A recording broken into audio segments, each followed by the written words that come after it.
My story really began in November of 2013, and I just didn't feel very well for about a week.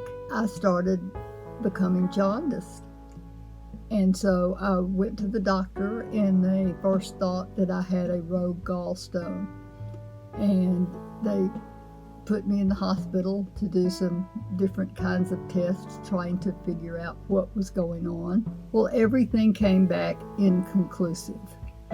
And the only thing that was indicating that there might be a cancer problem was that I had elevated blood levels. But all of the testing kept coming back inconclusive.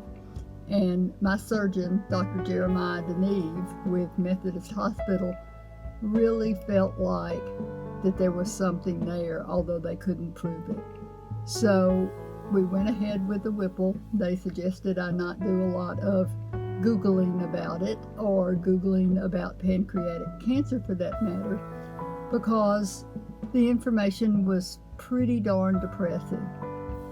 I tried to listen to them, of course. I had to, get in there and see it for myself and everything, but I was trying not to get too tense and upset. But let me tell you, that's a pretty overwhelming thing to deal with in 4 to 6 weeks, to go from feeling not quite right to all of a sudden you're having major surgery, and right before Christmas. We went ahead with the Whipple, and indeed I did have a stage 1 pancreatic cancer.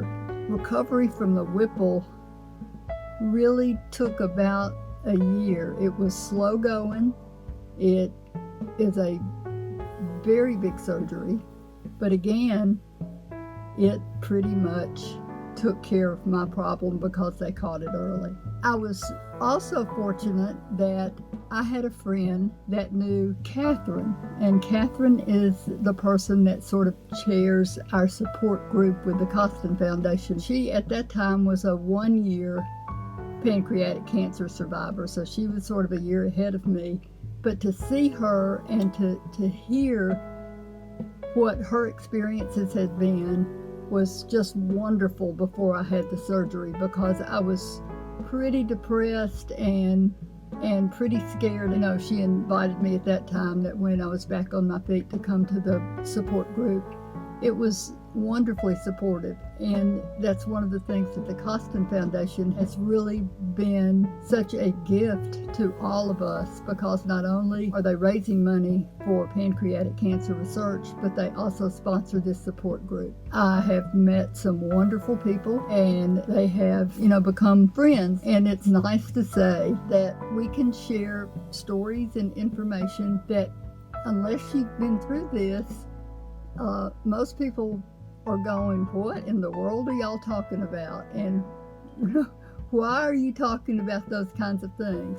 I would very much encourage anybody that is looking at this as a possible diagnosis to make sure that you stay open to the support that you have. I personally had wonderful support from family and from wonderful, wonderful friends.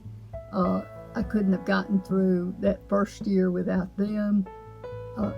I can't tell you how difficult it must be for caregivers as well as the patients, because there's a lot to it, and yet you can get back on your feet and you can keep on going.